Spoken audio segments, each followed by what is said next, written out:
Welcome, fellow Gear Pod, Drill Pop Putty Man here, and today we'll be doing the review of Season 2, Chapter 11 of The Mandalorian called The Heiress.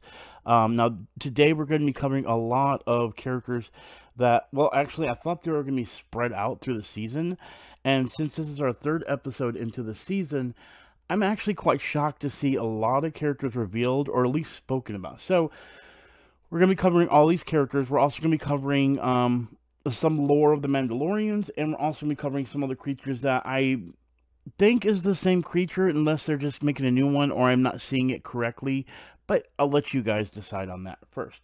Now, before we get into this, I do ask you one favor, and this is probably the most important favor I can ask you. If you enjoy this review, then most importantly, make sure you go ahead and hit that like and that subscribe button. At last, where Thank have you, been? 3PO. Appreciate that. And also put on notifications if you do like this, because I will be doing a review for every Mandalorian episode, just like I did in Season 1.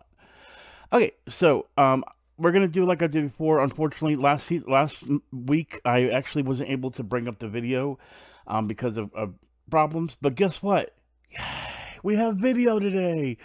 Now, of course, I won't be playing the actual video, you know, copyright reasons, but I'll be going shot from shot, all the little Easter eggs. Before I get into this, I did truly love this episode because of the characters that were introduced, sneak peek to, or talked about. So we're going to go through the three main characters I'm going to go through that are in the lore, and then I'm also going to talk about a creature, and then I'm going to also talk about the Mandalorians in general. So what we're going to do is we're going to get started from the top. Okay, so in this episode, you'll notice that that we continue with the Razor Crest looking pretty horrible, as you can see right here. Looking pretty horrible, wrecked in space, proceeding to take the passenger to the destination, which is Trask. Now, as we actually get to the planet, we actually start to see creatures that are familiar. That's the Mon Calamari. Okay, so with that, you'll also remember the first and most famous Mon Calamari is Admiral Akbar. Now, Admiral Akbar, you'll remember, was actually in A New Hope, actually. No, sorry, I'm not A New Hope, but The Return of the Jedi. And he was the one that was always stating, "It's a trap."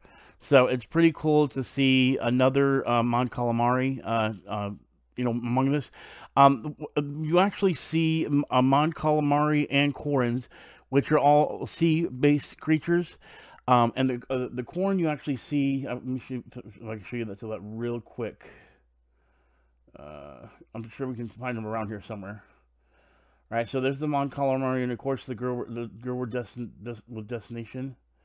But as we go through the episode, you'll actually see more of some of these creatures, which I guess we'll just go into the corn. You know, go into the corn later on, because they do have a crucial part and what happens in a little bit. There they do some despicable, but you've seen the episode, so you know what happens. But I want to go ahead and get into one of the characters that's actually a key character first and foremost. So let me see if I can get it. This is actually, okay, well, first off, there's the corn I was actually looking for. So that's another creature I wanted to bring up that have been past Star Wars. I can't remember what the most prominent one was, but let me see here. I don't want to play too much video because, of course, copyright. So let's see if we can get her to show up. So once we actually get the passenger to its home planet, or the planet it's looking for to get with her husband, we finally find our first featured character. This is Sabine Wren. You can see her right here. This is Sabine Wren. Now, Sabine Wren is played by Sasha Banks. She's a WWE wrestler. She first appeared in Star Wars Rebels, and Sabine was a human female Mandalorian warrior and revolutionary leader during the early rebellion against the Galactic Empire. Her artistry during the rebellion inspired the symbol of the Alliance and Restorer of the Republic, and her claim over the ancient Mandalorian weapon known as the darksaber, which you did see Gideon, Moff Gideon from the first season. He was actually holding the darksaber at the end of the first season. Made her a symbol to Clan Wren, and the hopes of freeing her people's homeworld of Mandalorian. Now, and of course, under that time, they were under the rule of the Empire. So, this is actually Sasha Banks as that character. This is pretty much all we see of her. So I know we're going to see her again, but she's the first key character we're going to see. This is Sabine Wren from Star Wars Rebels. So you can actually see, they show her armor in Rebels and everything. But again, something common you're going to see is the unmasking of Mandalorians. They don't go by the old religion anymore. So they end up doing a lot of things where they are showing their faces more often. So, you know, as far as the comparison between this and this face right here, you can see that they did really good picking Sasha Banks for that. So I think they did pretty good as well. So let's go ahead and move on to the next point. So next we find that Mando is actually set up with some Quarrens to actually to seek out the Jedi he's looking for. And in the process, they push him into a watery pit, as you see here. Well, actually not him. They first push the child right here into the watery pit, and he comes after it. Now, I don't know what the creature is that's in this water. Definitely, I like whenever I can't figure out something, someone in the comments to answer that for me. So if you know what that is, I mean, I don't think Sarlaccs can go in water, but it definitely had a Sarlacc fill in my eyes. Maybe there is water-based Sarlaccs that I'm not familiar with. So if you can't answer, put that answer in the comments below. It'd be awesome to hear from you. But again, like I said, the child is actually pushed into the water.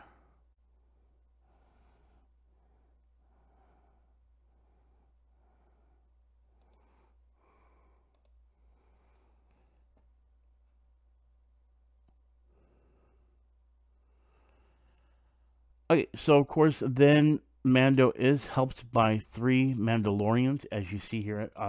This is the leader right here, and this ends up being Bo-Katan. Now, Bo-Katan is a character from, excuse me, I'm sorry, a character from Star Wars Clone Wars.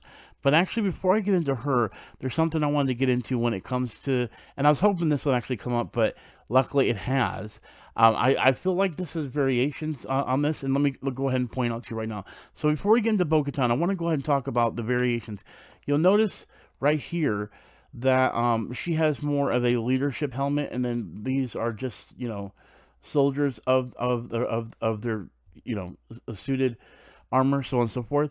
And there's something I want to bring up when it comes to the Mandalorian, you know, warriors decorated, you know, with any type of armor or, you know, any kind of coloration. It basically reflects their personal accomplishments. Now, if you remember, we talked about how Mando's armor ended up being separated because he didn't end up killing the creature, the Mudhorn, from season 1. So they ended up giving him the whistling bird armor and everything. Well, you'll notice that also armor based on the coloration also depicts on what exactly they are. Now, this might have been changed with the lore of Star Wars and the Mandalorians changing, but one thing is you do have the coloration. So, for example, gray is mourning a loved one, red is honoring a parent, black is justice, gold is vengeance, green is duty, blue is reliability, orange is a lust for life, and white is a new start. Now, here's the reason why I'm kind of conflicted on this.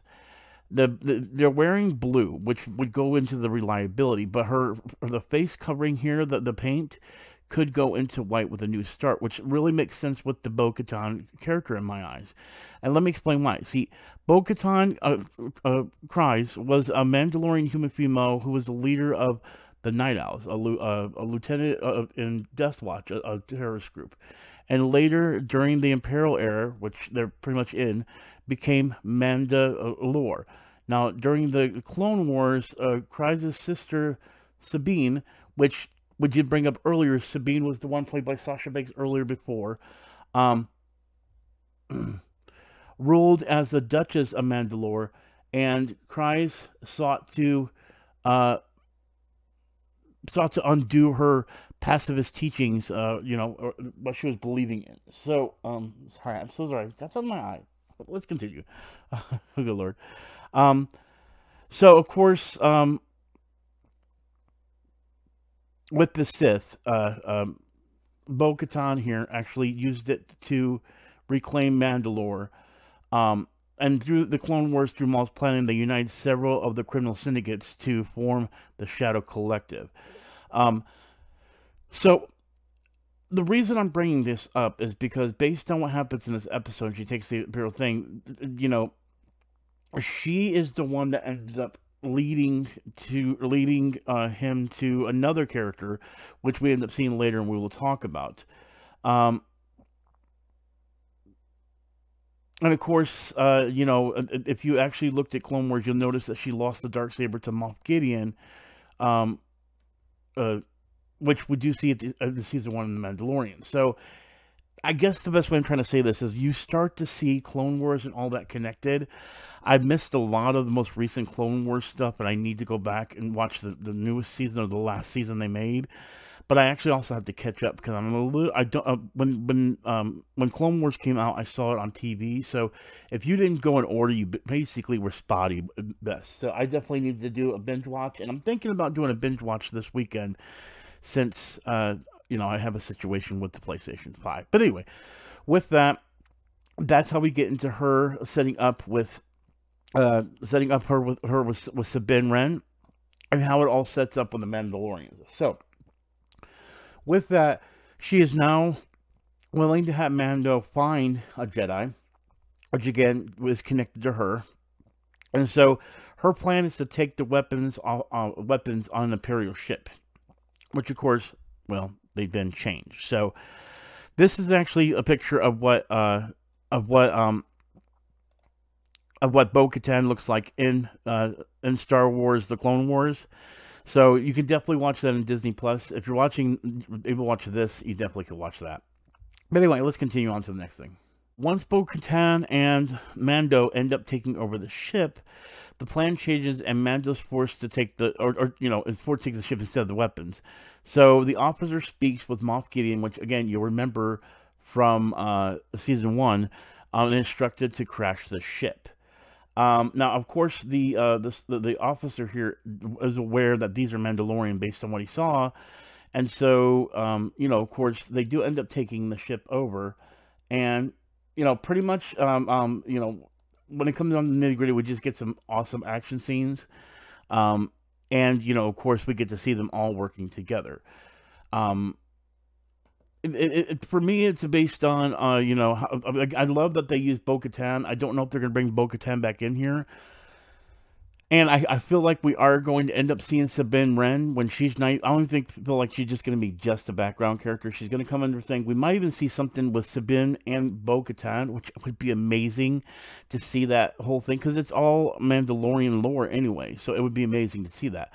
But that's when we also, once he helps Bo-Katan out, that's when she finally tells him that he needs to head to the city of Caladan on the forest planet of Cordis. Now, there she instructs him to meet up with a certain character, which you love her, and she's probably the most famous character in Clone Wars. Yes, we're talking about Ahsoka Tano. She is the star in my eyes to Clone Wars, and she's now an adult. She started off in Clone Wars as a kid. Okay, let's try to get explain more about her as far as after the Clone Wars. Okay, so basically, she was a former Jedi Padawan who, after the Clone Wars, helped establish a network of various rebel cells against the Galactic Empire. She's which I can never pronounce it, a Togroto female, and she was discovered on her home world by a Jedi Master Plo Koon. Now you can actually see Plo Koon in, I think, the second or third episode of Clone Wars. But he brought her to the Jedi Temple on Coruscant to receive her Jedi training. And of course, following the outbreak of the Clone Wars, the Jedi Grandmaster Yoda assigned her as the Padawan to Anakin Skywalker, who ended up nicknaming her Snips. And when she joined him in the Battle of Christophsis, now, of course, Tano was eager to prove herself, you know, with Anakin Skywalker, and you know, she did, just like Skywalker, she had a reputation for recklessness, and they had a rather difficult start as master and apprentice. Now, they did work together to rescue Rhoda and the son of crime lord Jabba, I can never pronounce his name, I'm not going to say it, and returned Rhoda to to his father. But anyway, basically creating an alliance within the Galactic Republic. Ahsoka also has some leads into also Anakin when he turns into Darth Vader.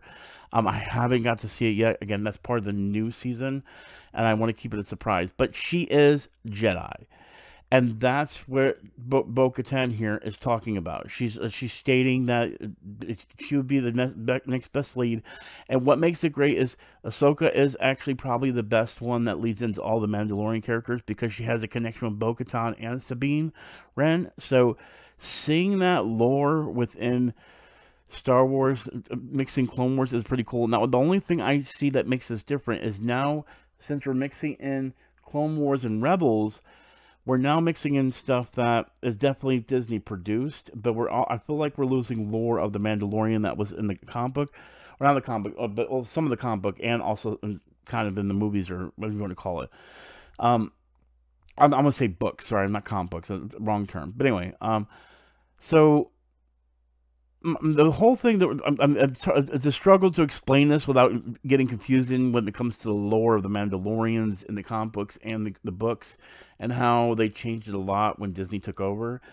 But having the colorations and the styles based on religion, and the armor based on what, you know, what their goals, or not goals, what they've done in their lives, still takes place, because they show it on here. But I don't know if the colorations still stand true to this day. So again, you know, as fans, if you want to correct me on that, I have no problem with that. There's a lot of lore when it comes to Star Wars, and unfortunately, as I've gotten older, and, you know, of course, I make a living playing video games, it's hard to try to piece things together. So I definitely could be totally wrong about everything, and be just messing up things altogether. But it's hard to keep up with something that has taken so many liberties at changes and things of that nature, that I honestly don't know if I'm actually going in the right direction when it comes to the lore. But as far as the three main characters, again, Ahsoka Tano mentioned, Bo-Katan we see right here, and then of course we end up seeing early on Sabine Wren, which of course Sabine Wren and Bo-Katan already have a past, and they both in some way have a connection to Ahsoka Tano, and the way she is in Star Wars. So after Bo-Katan instructs Mando to leave, we are into another situation that, again, could be questionable when it comes to lore, which is this creature right here. Now, this is a small octopus-looking creature that that you end up seeing in the end, crawling around in the Razor Crest, which, by the way, is still in shambles. I don't know if I'm right about this, because the top part of its head could be concealing an eyeball, and if I am true, this could be maybe a baby, or possibly a variation of a Dianoga. Now, Dianoga is an octopus-like creature that you can now see on your screen, and it may not look familiar like this, but one other way you can actually look at it or think about it is it's the same creature from a Star Wars A New Hope in the trash compactor. So remember when Han and Leia and Luke were all in the trash compactor, and the eyeball that come up from the ground, and something started grabbing onto them, that could be a full-size version of this creature that you see on the screen right here, and this could just be the baby. I don't know what the life cycle of these creatures are, so this could not even be a Dianogo or not. It could be a baby, it could be a variation, or it could not be at all. So if you guys know, again, I'd love hearing in the comments below. I have no problem being corrected on this stuff, but I do love talking about it. So, but of course, Mando ends up grabbing it and then feeding it to the baby, and then you know, baby just slurps that sucker down. But yeah, that's pretty much how we end it right there. So just to make a recap, we basically see him go to the planet of Trask, meet up with with the contact that the passenger gives to him. There is a Jedi on that they're trying to get in touch with, but which I find funny that it wasn't their contact was actually the Quarrens, where they were trying to kill him, and then in return the other Mandalorians, aka Bo-Katan, show up. But we also see Sabine Wren, which is a connection to Bo-Katan, and then Bo-Katan is the one that sets up to Ahsoka Tano. So it's funny how things are falling into place with certain characters, and it all leads to Snips, aka Ahsoka. So I don't know. Again, it's just strange how everything's fitting together, but at the same time, I'm not mad about it. I'm pretty excited about it. I can't wait to see what they're gonna do. So I've done this review too long now, but I'm excited to get it out there for you guys. So I'm kind of blabbing on. I definitely had to cut all that out. I just kept on going, but if you guys did enjoy this video, I enjoyed making it and everything. I definitely needed a break from some of the drama that's been happening in my life this week. So thank you for being a part of the enjoyment that I get to do when it comes to Star Wars. But again, make sure if you can, hit that like button and that subscribe button. We'll be back for Chapter 12 next Friday. I hope that you guys will be here with me to see that as well. And, again, I hope you guys enjoyed the review. But I'm going on, and as always, I am Buddy Man with Garrett Pieheads. I love and appreciate you guys, and I'll see you guys in our next episode of The Mandalorian in Chapter 12. All right, peace out, guys, and I'll talk to y'all